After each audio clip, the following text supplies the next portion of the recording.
Terapeutə verilmiş 10 ən gülməli sual hansıdır? Doktor, mən heç vaxt xəstələnmirəm. Bu normaldır yoxsa mənə nəsə olub?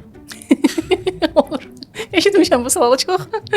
Bu məncə təşviş halıdır. Bunu artıq psixoloqa sual vermək lazımdır. Terapeutə yox.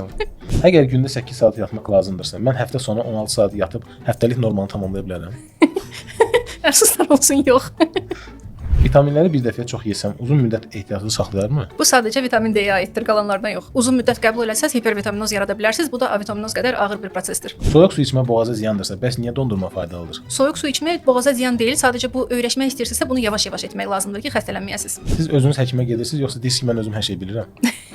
Əfsuslar olsun, elə deyirəm. Özüm hər şeyi bilirəm. Endokrinoloji problemlərimi də özüm müalicə edirəm. Doktor, mən niyə həkimə gələn kimi bütün ağrılarım keçir? Qorxudan, qorxu hissindən ağrını hiss etmirsiniz. Ağrılar keçmir, yerindədir. Vitaminlər doğrudan da işə yarayır yoxsa bu bir marketinqdir? Yox, əsla marketinq deyil. Vitaminlər doğrudan da işə yarayır, bədənin ehtiyacıdır. Sizcə anam belə deyir, tibbi dəlillə sübut olunur? Yox, elə bir şey yoxdur. Əfsuslar olsun ki, anaların bəzən bildikləri köhnə biliklərdir. Onlar bizim həyatda artıq aktuallığını itirib.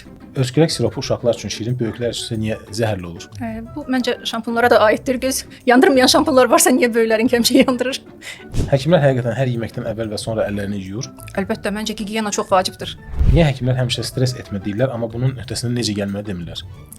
Stres etməməyin çarəsi hələ ki tapılmayıb ona görə. Amma həyatda bir çox xəstəliklər stressdən yaranır. Stetoskop həqiqətən vacibdir, yoxsa bu həkimlərin bir simvoldur? Məncə simvoldur, o qədər vacib deyil. Artıq daha innovativ, daha informativ müayinə metodları kəşf olunub. Yəni stetoskopa o qədər də ehtiyac yoxdur.